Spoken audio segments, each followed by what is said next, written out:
Last two drives we're going to cover are the shoulder check and the Irish whip. Now both of these lead directly into the finishing moves, which is why we're going to separate them a little. So first, shoulder check. Doesn't get any easier than this. You've now stopped the attack, whichever way, you've had them off balance. You want to start driving them back. They're much bigger than you. There's a lot of weight. You're not sure that the edge of hand's going to really do it, all right? Even though, trust me, it will. Lock your hands together and boom, drive right into them. You mix this up with some of the other stuff we just did. You can edge your hand. Oh, don't back off so quickly. Come back here. All right. You stop the attack. Boom. You can go straight back into the double chin jab. Possibilities are endless. The combinations are endless. And that's the whole point. It doesn't matter what comes out of you. As long as you drive them back and don't stop, that's it. In fact, you can actually pick a couple of these moves that you feel comfortable doing. So you want to come in here, whether you feel with the finger dart, all right? Say it's the finger dart and the double chin jab and the shoulder check. That's all you do. If that's all you feel comfortable doing, or you have some sort of experience with, I don't know, putting your hands in people's faces, or you know, it's just something that naturally comes out of you, then that's what you do. All right, let's go right to the Irish whip. Irish whip is a little more complicated. It's still gross motor movement though, which is great. One of the biggest things that people find is they wind up intertangled with somebody, all right? Whether this, and this again, this is why fights go to the ground. Whether they even if they stop the attack and they come in and the other guy suddenly grabs onto them or anything, right? It's now it's turned into a fight. What you need to do is not worry.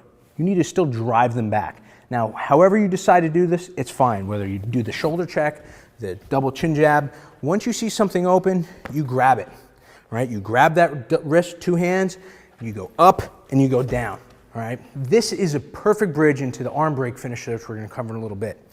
This works absolute best if you have driven them one way and now you're gonna yank them the other, all right? It doesn't matter how much you weigh, it doesn't matter how big you are, that shoulder, right, that simple trauma of what you just did, this is not, you know, we're kind of doing this in a controlled environment, but in real life, even when somebody grabs you, right, they're always pulling something.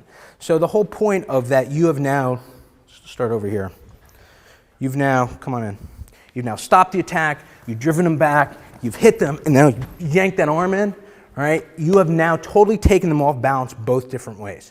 Right? This is just something now that you're looking to finish the fight. And I've never showed this before in this early of the training, but there's been a lot of questions of, okay, well, I've now got them against the wall. Let's just pretend for, actually, let's not pretend, let's go against the wall. Let's do this whole thing. Let's start from here, and I'm gonna drive you back against the wall. I'm minding my business, this guy comes in, boom, right? Finger dart up, per kick, edge of hand, double chin jab against the thing, right? Shoulder check him just from good measure. Now he's against the wall. What do? Drive against the wall, right? Turn that tiger claw to rebound his head against the wall. All right, now he's a little dopey.